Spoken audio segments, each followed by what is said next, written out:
I think a lot of us are going to end up creating some kind of information clone. Once the clone's created, you then have an issue if somebody can leak and get access to everything in your head. Well, what is your knowledge compared to Usain Bolt, right? If you're a runner and Usain Bolt's a runner, his knowledge about running is much more worthy than yours. It's our pride that makes us think what's in my head is more important. No, what's in your head is more sentimental. It's like a piece of jewelry that isn't really worth anything, but to you is worth everything.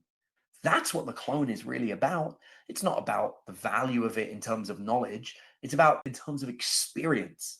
And so I think a lot of us are going to make clones in the future. And once again, it only makes your life easier to have the clone today. One of the first things I did was make a clone. I've had my clone for 2 years.